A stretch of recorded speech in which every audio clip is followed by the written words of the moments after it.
welcome to Changing Times, Changing Worlds, the Changing Times, Changing Worlds weekly show, Otherworldly. I am Tripicon, your host, and this is where we talk about many of the things that come up on the Changing Times, Changing Worlds conference.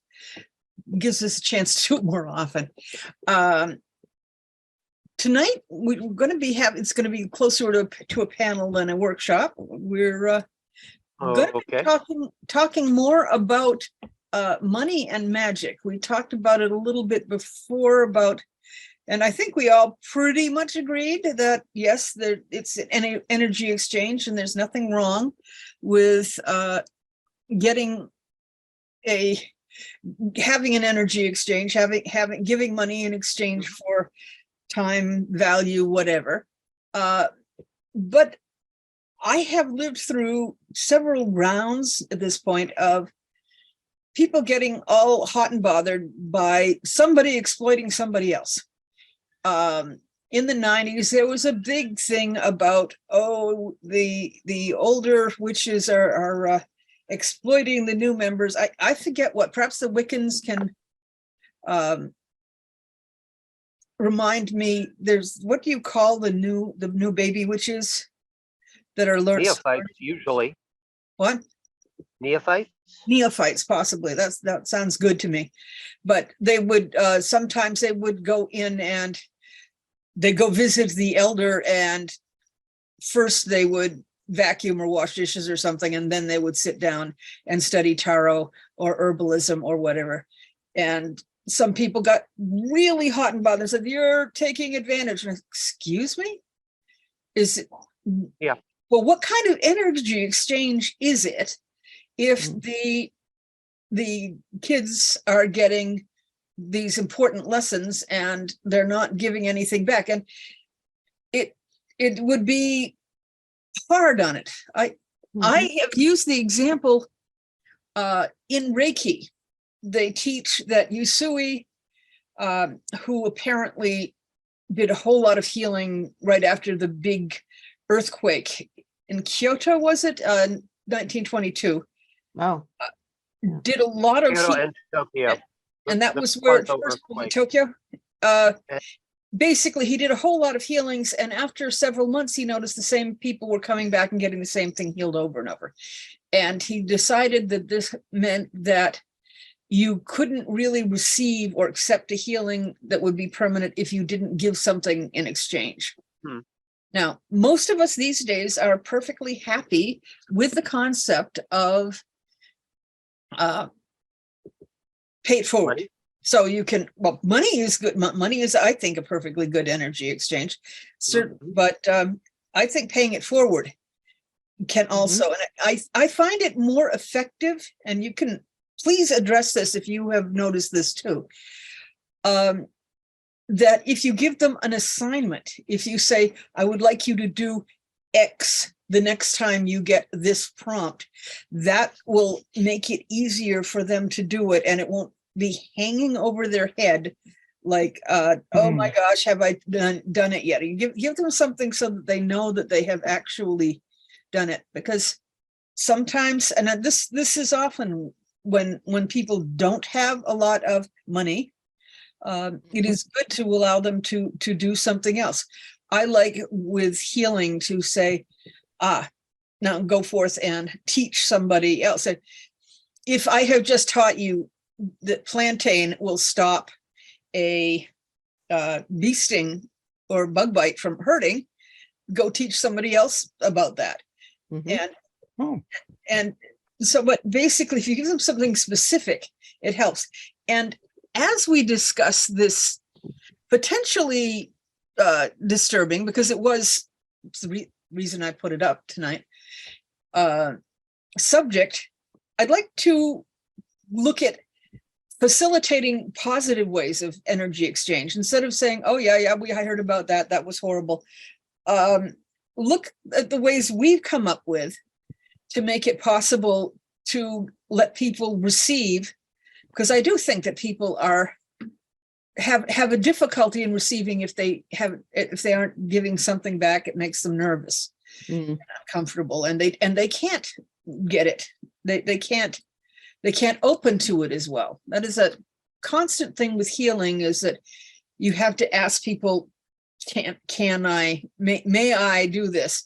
And the healing isn't going to get in unless, sometimes it does actually, but usually your higher self, your spirit guides, whatever, will block something if you're not open to it. Learning I know to one person who used to do what amounted to drive-by Reiki healings, he tended to have unforeseen consequences. Sudden, like one time he had a convulsion, bit the tip off his tongue. Oh dear. Yeah, the whole, I think he finally stopped, but it was very much a, you're doing what? It's very much along the lines of some of the Baptist preachers who say, I will heal you, whether you want it or not. One of my favorite stories was an old man had been very sick and been in the hospital, and his church group got together and prayed for him. And 2 years later, he ended back in the hospital, and he was really, I think he had pneumonia and all kinds of things. And he was gloating to the nurses, I got this time, they're not going to stop me this time. This time I get to go straight to heaven. Yeah, I heard, I don't know whether it was you that told it or somebody else, but yeah, the idea that he heard that the church group was getting together to do a prayer vigil, and he says, oh no, they're not going to stop me again. And it's the same concept. I'm out of here. On the flip side, as a recipient, one of the things we have the hardest time learning is to gracefully accept a gift that is given of that type. Somebody doing something nice for you. And I've worked a long time being able to do that. Otherwise, we tend to brush it off as, you didn't need to do that, there was, oh, take it back, Yeah. So if you want to give to people, you have to remember how hard it may be for them to accept. Yeah. Yeah. I liked the Jim Carrey movie. Oh gosh, what it was. He got the power of God. Morgan Freeman is God. Yes. And how it got Bruce Almighty, my son tells me, where some of the things that looked bad to him turned out to be blessings in disguise. So don't give somebody godlike powers without giving them omnipotence to go along with it. I suppose it's a learning experience.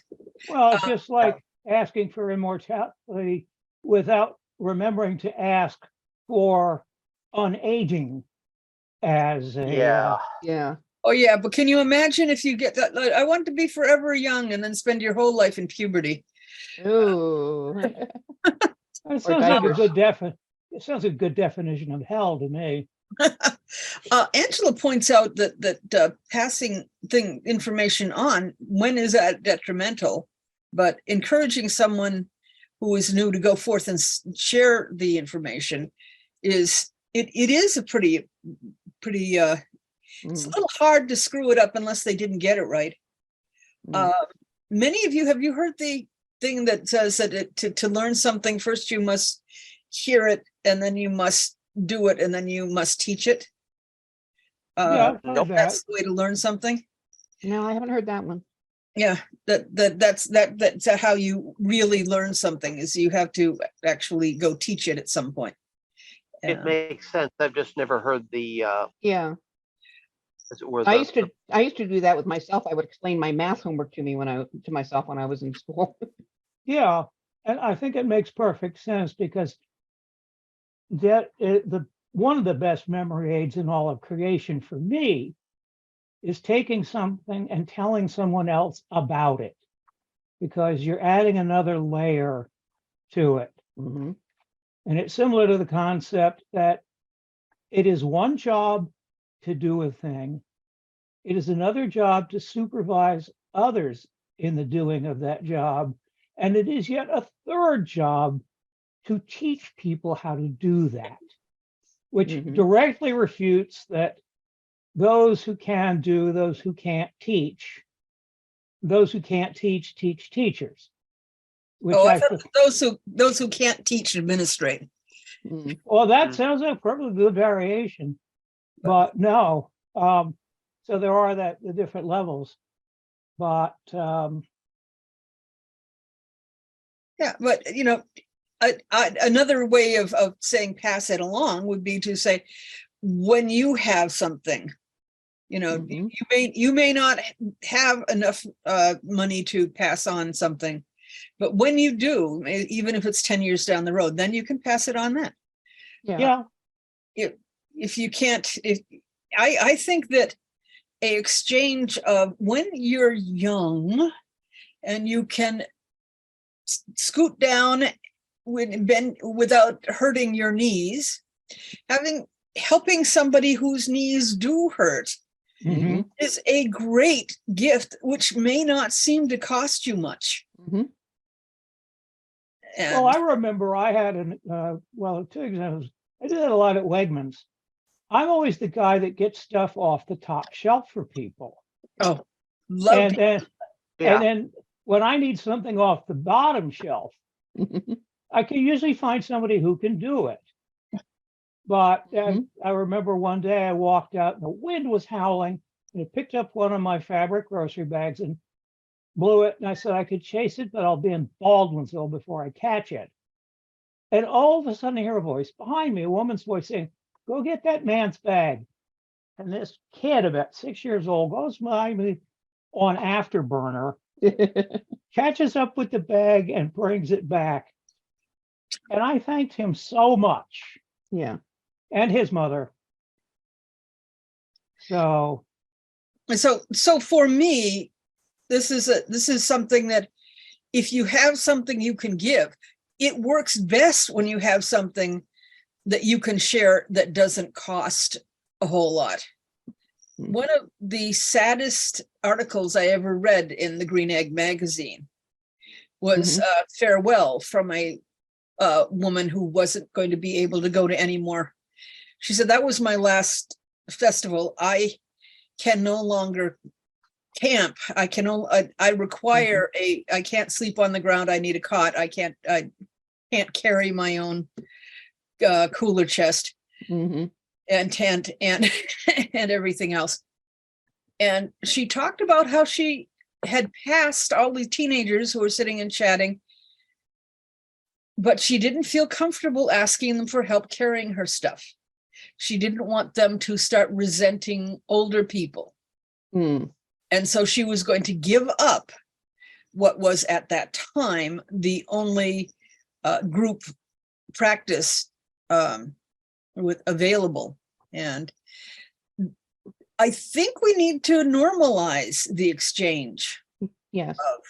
Because teenagers are often surly about helping, but they are also, and even more often, very willing to help. And people need to not be afraid to ask.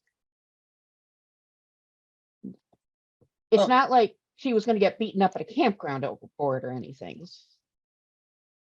No, she wanted to make them not resent elders. Yeah.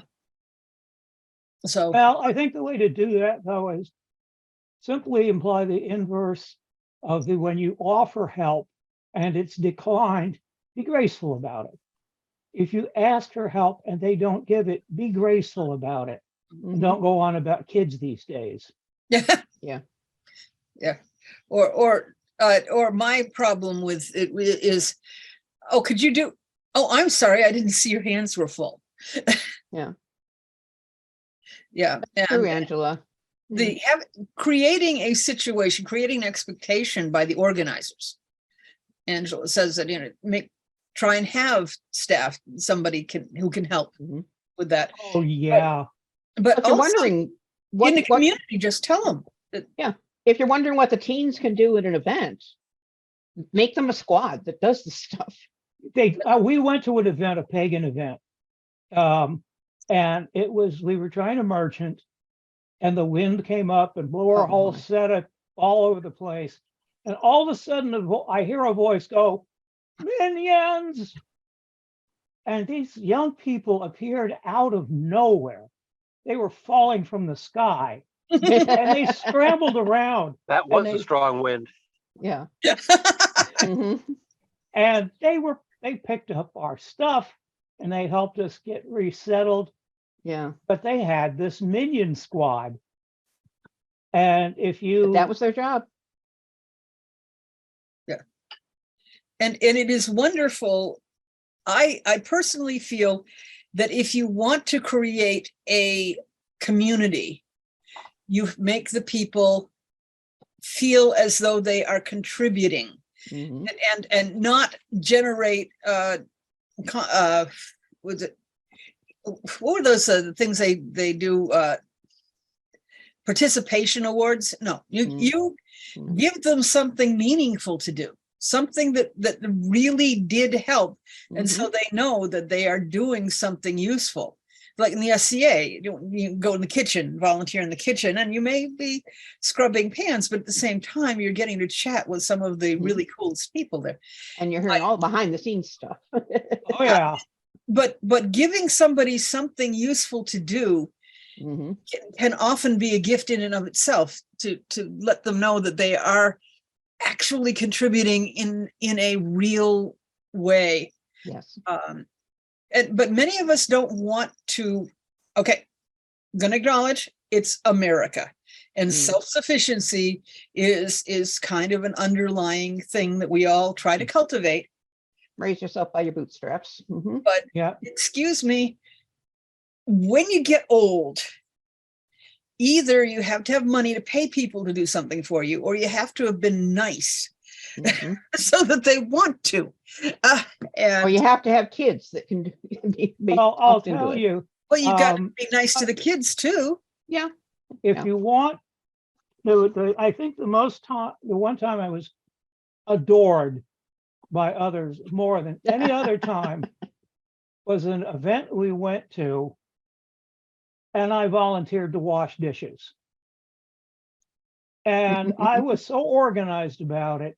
And so many people asked me that day if he had his windmill, which is our service award.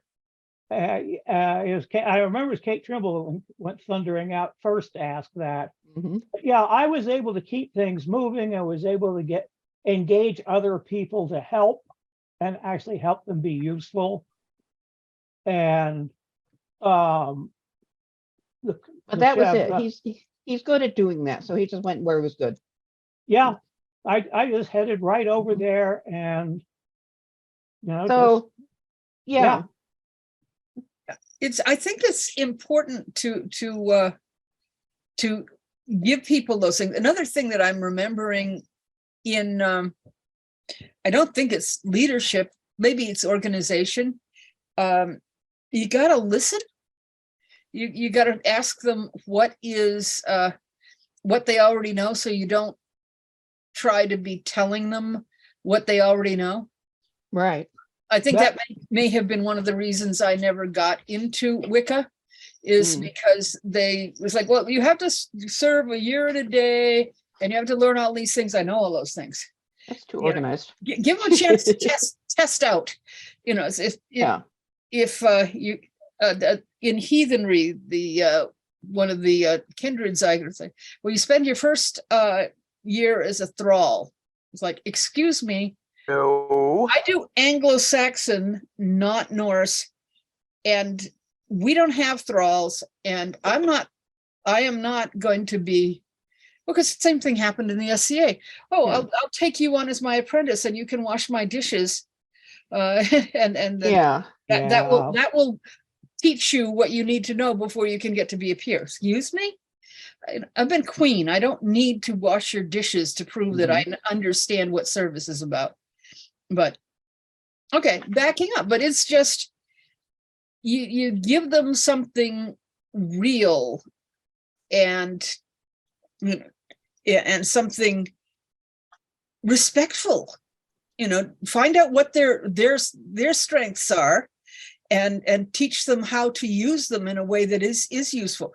A lot of people don't know how to ask for help. A lot of people don't know how to offer help. Mhm. I think one of the things that we're circling around is the concept of having a meeting of the minds between the teacher, the helper. Everybody should understand what they're getting from it and what they're giving and why, Mhm. and that it's what they want. and respect. You Yeah, you got to respect what the other person is giving you.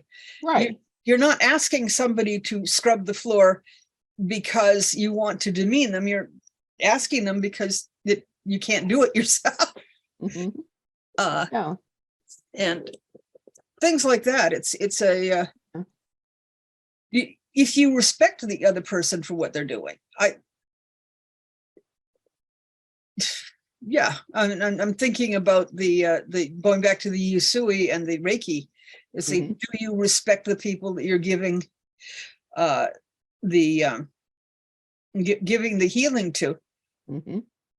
There's compassion there, there's love, but I think that Usui was probably kind of hurt that he had helped people heal them, and then the healing got rejected. I mean, this is me projecting.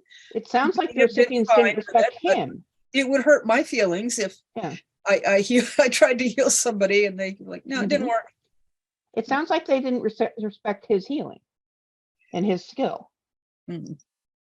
Well, And sometimes people don't respect something they're given for free. yes, exactly. And I And think that's- that may be the core of this argument. The you can't, it's hard to get something for free Mhm. and still respect it, value it. Yeah. It happens sometimes in retail. You may value an item at a certain amount to sell it. But maybe if you raise the price $10, it'll sell faster or more because other people value it more. Yeah, I had a friend who had her stuff in there was a pagan shop, and they had the jewelry display case, and I was thinking of taking my things out of the shop because they're not selling. And their friend went with them and said, oh, well, that's because you got them undervalued, and went through and turned them from $20 to $60. Mhm. And she said, nobody's going to buy them like at that price. And they started selling like crazy. Yeah. Yeah. It's like, I don't understand. $20 is costume jewelry. $60 is a nice piece to give as a gift. Yeah. And then there are other weirdo factors like the little golden books from back when I was a kid originally cost 25 cents.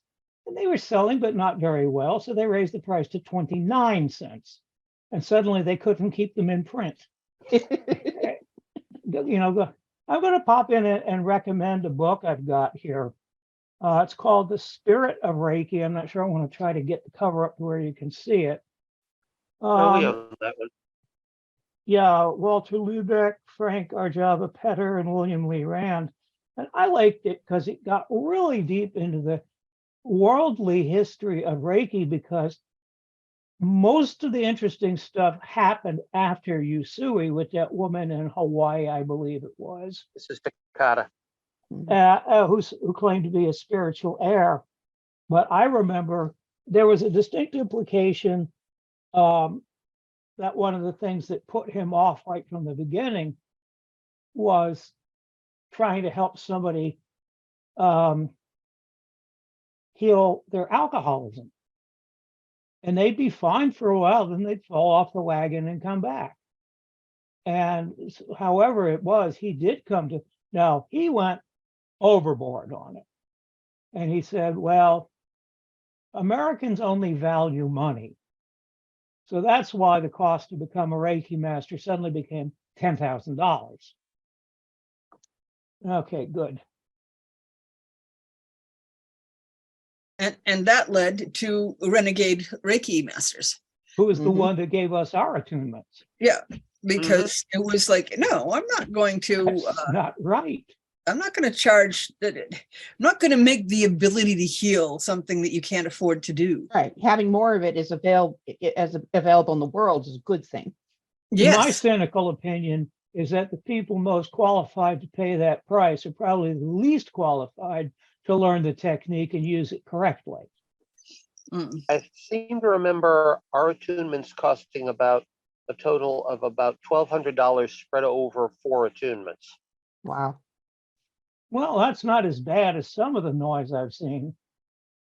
But And basically the level 1 was like $100, and then it went up from there. So it was not that. It's the basic abilities, basic attunements didn't cost that much. well, that Yeah, sounds a little more when reasonable. we got it was $100 for first level, $300 for second, $200 for second level, and $300 for third level, and that's doable. But at the time, they were going for 300, 1,000, and 10,000. Yes. Which Yeah. Whereas with us, I believe it was like 100, 200. I forget what advanced was, which was basically everything a master does except the ability to make other Reiki practitioners. And then master was like 500. But that's where we suddenly got renegade. You know, Yeah. back when Teacher was when I got it, it was it was such a secrety thing that after you'd practice doing the symbols and they were sure you knew it, we then ceremonially burned the papers so that nobody. So that was the alliance. Was it Or Diane Stein that did the first? We're going to put it in a book so that people can see what the symbols. Another book we Yes. got. And that was horrifying to the people who had kept it as a great secret. But this Why? is Without the attunements, they're just symbols. They're just squiggles on a page. Mhm.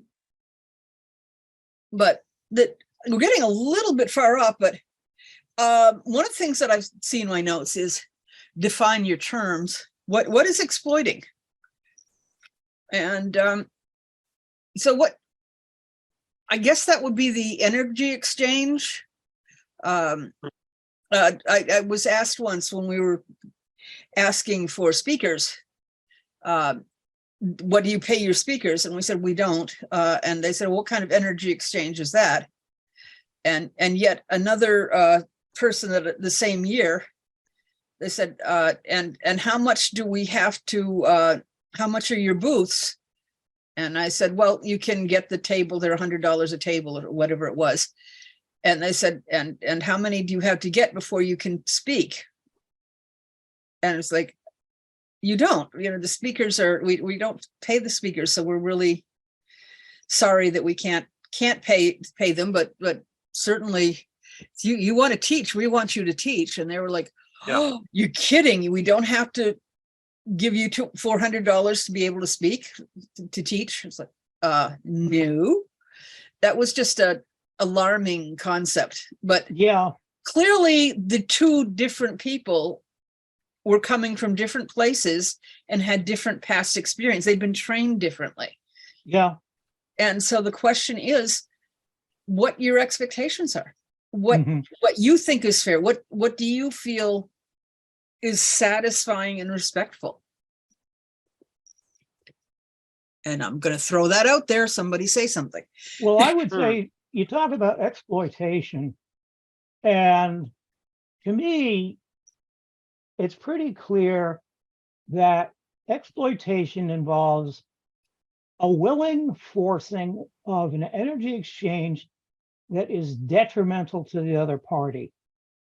And whether they accept it and do it or reject it or whatever, it still then rides a lot on your expectations and intent, and basically taking advantage of another's weakness. So that would be a good starting point. Yeah, the weakness may be a key thing, is taking advantage of somebody else's lack of power. That's, I guess, why we worry so much about power imbalance. Mhm. But then again, we're looking at one of the reasons the occult is feared is because people assume that somebody who has a lot of magical power has the ability to force you to do things. Right. Which may be why we work so hard on pointing out that nobody with a brain is going to throw off the karmic balance Yeah. by doing that.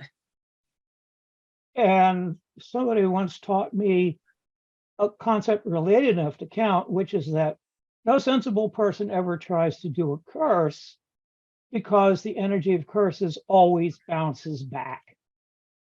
Whether the curse works or not, whatever you do, you're going to get, it's like Carrie Fisher said, resentment is like taking poison and waiting for the other person to die. Yeah, I heard that the reason that they always say that the evil sorcerers, let's have an extreme close-up here. Yeah, really. This is Betty, everybody. She's relatively new. We've had her about a month. Well, no, this about is- half a month. About half a month. This is Adventure Cat. And she's a long hair, which means she's 40% cat and 60% hair. Mhm. Pretty. Oh, she is. She's gorgeous. Anyway, Sorry. the thing that I'd heard was that the reason that all the evil sorcerers always look old is they may actually be in their 40s, but Yeah. doing bad magic tends to rip you apart. Well, look what happened to Emperor Palpatine I was just thinking when him. he started doing force shock on people. But Yeah. and that is what fiction is all about, is to give us warnings without having to do it ourselves. Mhm. Yeah, I think that many of us have seen examples of blowback of seeing it when there is an imbalance. Nature does tend to want to correct it. Mhm. And so when you use magic, you want to put out positive things so that when you get blowback, you're getting blessings coming back on you. Come on, Star Wolf, you got to have a great story or two there. I'm thinking, basically, I'm, among other things, because I don't necessarily believe the whole idea that it will kick back at you, because I've cast a few hexes in my life and nothing has happened other than, the usual. I go on with my life and the person regrets theirs. But the question is, are you becoming the tool of balancing the energy? If A you lot of times, yes. if A you're lot doing of times if you are it's a case simply, of a lot of times it's this person needs binding before they hurt somebody. Yeah. If if you're I being had- a tool, I had a long-term one going for several years on some guy whose idea of, he had some really weird ideas of what you could do with magic and what he was going to do, and I kept him down until he left the state. Hmm. He's West Virginia's problem now, not mine. But that leads to the observation that you have, well, maybe the wrong term, but more of an impersonal and objective view of it.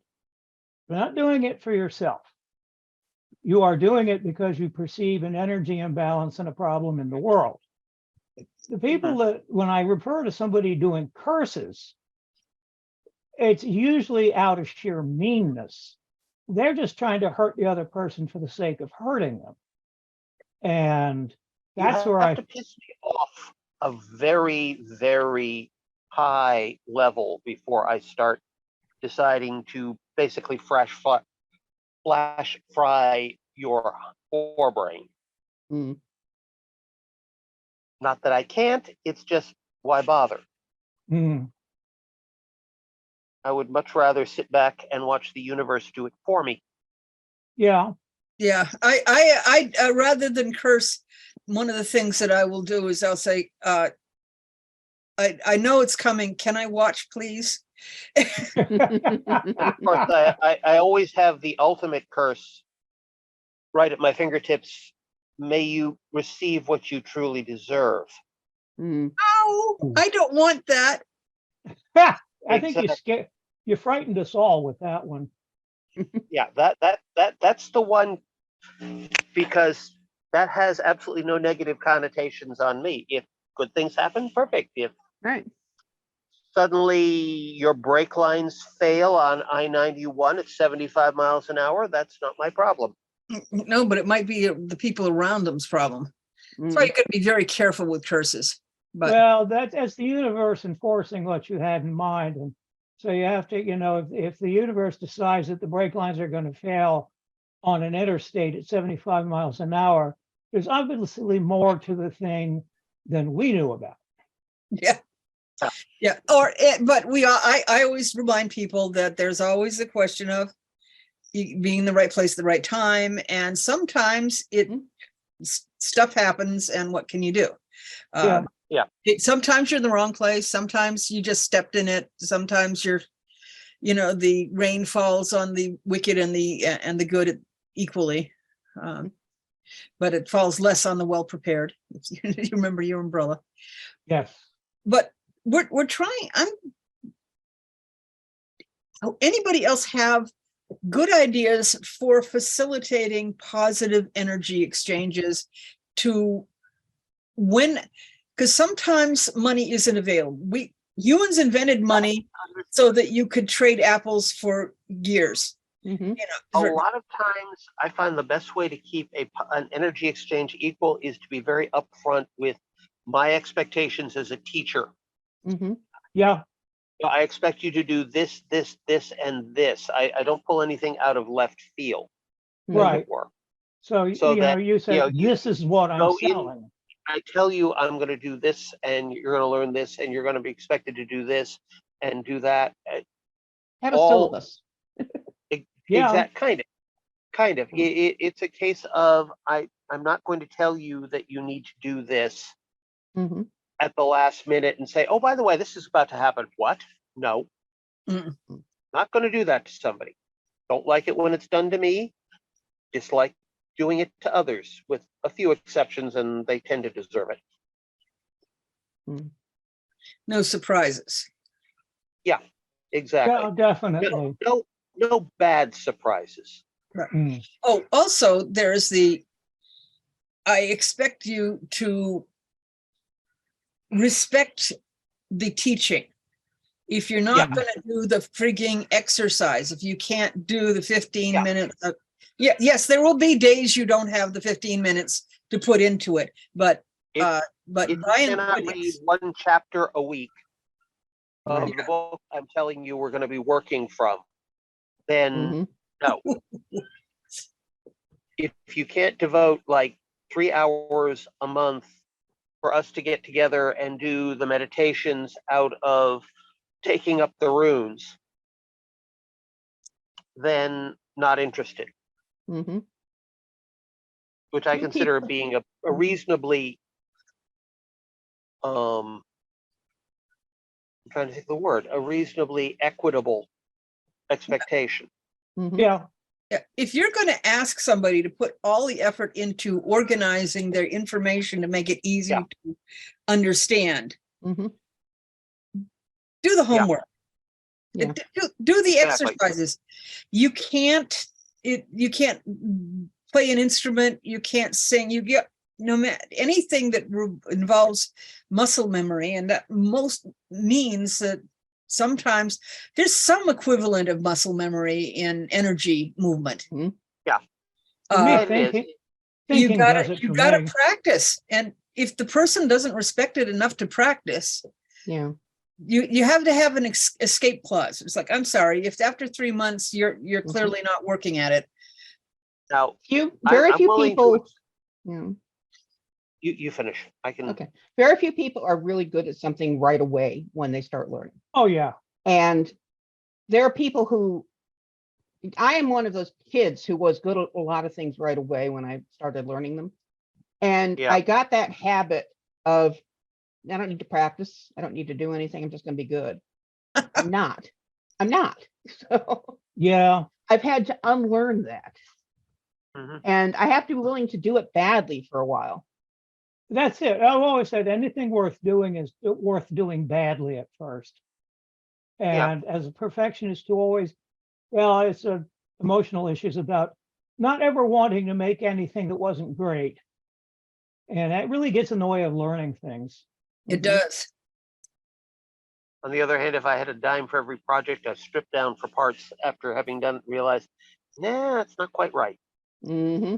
Well, that's one of the channels that Jen watches on YouTube, Evan and Caitlin. Evan has a wonderful t-shirt. It reads, make, fail, make, fail, make. And I said, there you go. I think he has it. That's as much as fits on the t-shirt. You just repeat that. Mm-hmm. Yeah, I know that I got a whole lot better at knitting when I learned to, when I spotted a mistake, I'd done several rows back, rip it out and go all the way back to to take it out. It's like, wow, I hated having to redo things. Mm-hmm. But you also gained a better understanding of the structure of the knit stitches when you fixed that. Yeah. Yeah, well, no, I basically, you can drop a stitch without thinking about it. And so it's just that you got to be willing to say, oh, I screwed up and do what you have to do to fix it. Okay. Yeah, well, I learned that from watching Jen, that unknitting is a big part of knitting. Mm-hmm. And so with Magick, what I think part of one of the things that you have to learn to do with Magick is to, I guess is it spell check? Would you call it? To observe the energy and see if it's flowing the way you would expected it to, and then try and fix it. That's something that I don't think that it's something I've had to learn. I don't know if it's in other people's teachings, if they teach people that. Probably is in a lot of people's teachings, because what you just described is an essential process in a lot of things that aren't magic. Mm-hmm. That, even when I was working as an engineer, I had that same process of having to watch it. I said, well, I got to do X. X consists of a certain number of steps, but you're constantly watching to see if the boat is still on course.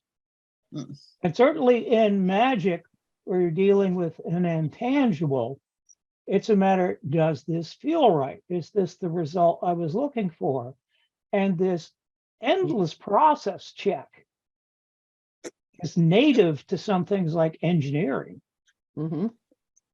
And it certainly it helps in Magick. I have to believe that. Yeah, and crafting. This large cross stitch project I'm working on, that's going to take me a few years. I know I've done parts of the beginning of it very badly. I've decided that this is not necessarily going to be the first time I make this image in cross stitch. And so I'm going ahead and doing the whole thing anyway. And if it really is bad when I get done with it, all 250,000 stitches, I'll do it again. Yeah, that's why I was so thrilled when I discovered that Frigga accepts your first spinning, put that as a sacrifice in the fire. And because to her, that is, you're putting in the hours. Mm-hmm. And because I just hate the idea, you can't use it because it's so badly done, but the fact that she appreciates it for what it is, is a blessing. So, so, and the gods will take a bad coin if that's like the widow's mite, if it was sacrificed with honorable intent. Yeah. Well, when other people are putting in strings of amber and beautiful carved bowls and things that they've made, it's just giving something that you've made and it really is crap. A pot scrubber, yes. But at the same time, she's seeing it for what it is. It's practice, and that's a valuable thing. The commitment shows and is appreciated. Yes. So, well, gee, I guess that's why they're gods. They're a lot more Totally. forgiving than I thought than one Oh, Norse gods. Some of them. some of them are, but the ones that I tend to hang out Don't with. do anything intentionally disrespectful, that's for sure. Oh, yeah. Never try to get something by, them. That would be bad. Yeah. Well, one exchange that I've actually had to learn it is humility when offering. Because, I think about the Navajo weavers who always make a defect in the middle of their rugs. I wouldn't do that because I know that I may make the most perfect rug ever seen on earth. But if I hand it to a god with that attitude, they see what's wrong with it. There's got to be The something concept wrong that with. I'm so good that I had to deliberately make a mistake is a bit of hubris. I think Yeah. so. Yeah. And then this, you saw it happen to Arachne. So hmm Oh, yeah, the gods are have a great awareness of their own status, hmm but so how about, one of the things that I had thought we might talk about is bartering, exchange of, if you're good at one thing and somebody else is good at something else. Has anybody tried that? Oh yeah, I speak barter all the time. We've done some barter occasionally. yeah, As long as everyone agrees that the value is equal to on either side, then it generally goes well. yeah, especially sometimes establishing value can be difficult. But one of the things I would look for in barter exchange is I've made something that you can't make or would struggle to make, hmm or Yeah. I have a skill and you've got something that would bust my ass if I tried to make it. hmm The mutual benefits of trade.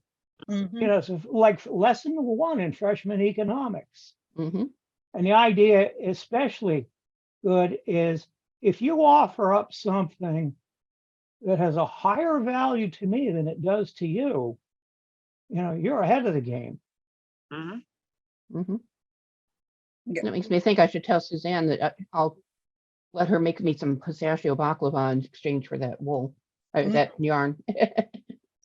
There you go. Yeah, because we have different gifts, Mhm. Mhm. and therefore, to a certain extent, we are supposed to, if it's easy for us and hard for somebody else, that doesn't mean that it has less value because it was easy for you. Right. You still put in the hours to learn to make it that easy. Or we're given it as a gift. Oh, yeah. Yeah, that too. If you just The have talents. if you have a natural talent, it's bonus points if you then work to refine it out of appreciation for what you were given. hmm But Yeah. Yeah. It's the talents I think that we have, but and okay, would you count being old as a talent or a gift? Certainly, That would I have depend on what you seen a would do to lot get of there. things other people haven't seen, and the I other don't- people here with a few white hairs have experienced things. Well, There's yeah. something magical. There's something, well, maybe not magical. There's something wonderful when you find a community of other people who understand Mhm. what you're going through. hmm If you have chronic fatigue syndrome, if you have MS, if you have rheumatoid arthritis, or if you have diabetes, suddenly you talk to other people who have dealt with it, and mhm. wow, hmm there's think that something great about somebody understanding. Yeah, and I don't think merely being old is the ticket. It's because I know some old people who seem to have Teflon minds, and they didn't really pick up anything worthwhile. But then sometimes just shared experience. I know that was one of the things that when I went to work as a home health aide, hmm they deliberately sent me to take care of old men. And Crotchety old men. some of them were crotchety. On the other hand, being able to sit down and talk to this client of yours about the same things that happened to you in both your lives. Mhm. And I remember one time I went, my toughest patient at the end, largely because of his family. Earlier on, though, his wife came in and said, well, I'm going to go make dinner. And I said, all right, you go do that. Chuck and I are going to sit and talk about how awesome we used to be. And I turned around and he was smiling. And he normally didn't react a lot, but he thought that was funny. Okay. Yeah.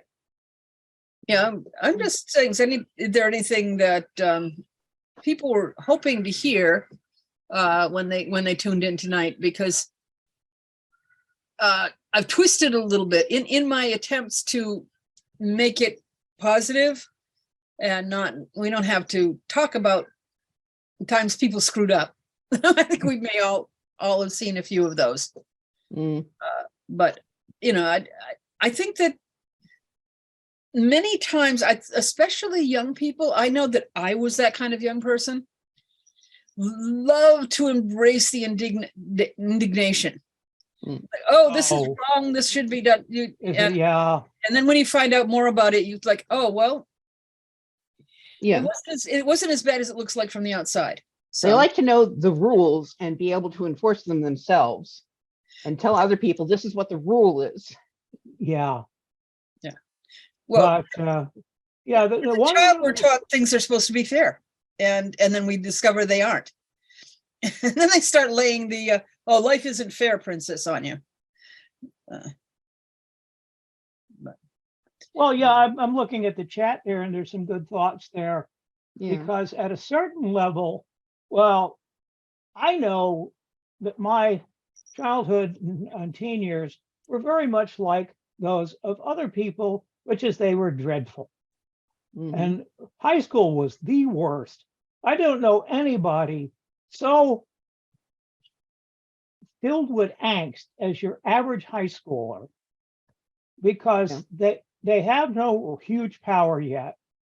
And the world seems to be full of rules they don't understand. Mhm. And they're constantly worried about getting it wrong. And I didn't much enjoy that at all. Now, I feel much more comfortable in my own skin. And in a sense, I feel a lot younger, just like people are, Angela was saying. And Mhm. so it's interesting. And I do, I forget what age I first said it.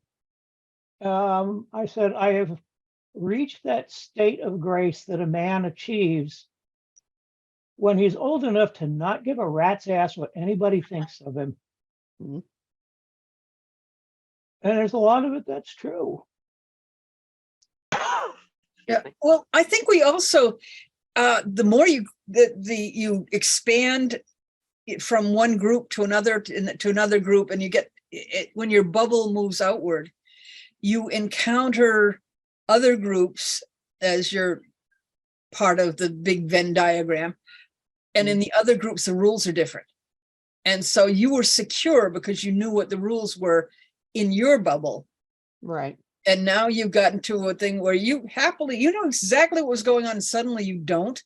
Mhm. That's an insecure place to be. And, Everything you know is wrong. but then when you have integrated that and then you move outward again, suddenly you're finding it wrong again. No, you keep moving from the big fish in the pond to the Yeah. small fish in the pond. Angela makes a good point about it may be a bad idea to necessarily equate young with being inexperienced or Yeah. immature. Everyone's experience is different in life. And I was definitely not one of those people who had much experience because I was withdrawn and insecure. And I always felt like the one who knew the least in the room at the same time that I knew the answers to the crossword puzzles more than anybody. you know? Yeah. But the idea that, I guess I never really thought about it, but somewhere along the line, and I hope it was earlier rather than later, I started to look at people and just say, tell me your story. Mm, And the people with the best stories are the ones I listened to most closely because they had lived interesting lives. And then sometimes you see remarkable examples. We watched a TV show about sickle cell anemia and the genetic cure they have for it now. And the major participant was a young man, I think he was like 15 by this time. One of the most astonishingly mature people. And somebody asked him a question about, you know, if this had been available when you were a child, would you have wanted to have it? And he said, I don't know. What I've been through has made me what I am now. And what I am now is so much better than what I was. So, you know, that's the kind of people I listen to. Yeah. Well, okay. This is not kind of what I was expecting. We'll have to see what happens after a few months of this show being on YouTube. But it's I've been, once again, I have heard some really cool stuff from everyone. Allow me to encourage everyone to tell your friends about Changing Times, Changing Worlds, which looks like we're working very hard at getting a in-person thing. I am always open to suggestions of what we can talk about, such as unexpected magic, which I think Bill and I will be, Griffin Brook and I will be developing. A friend of mine suggested today anybody know about sleep paralysis, the hag, where you can't move because there's something sitting on your chest? Heard of it, never experienced it. I've experienced Yeah. sleep paralysis, but not something sitting on my chest. So anyway, we're going to be looking at some of those as topics, and I'm going to see if we can get some more speakers. But what I'm saying is, if you have an idea, contact me. Mm-mm. We are constantly in need of new speakers, and both on Otherworldly and Changing Times, and new ideas. Personally, my favorite, probably why I'm running the show, is these discussions, when we get together and talk and explore concepts. So thank you all for coming. Do tell your friends about Changing Times, Changing Worlds, and we're off. So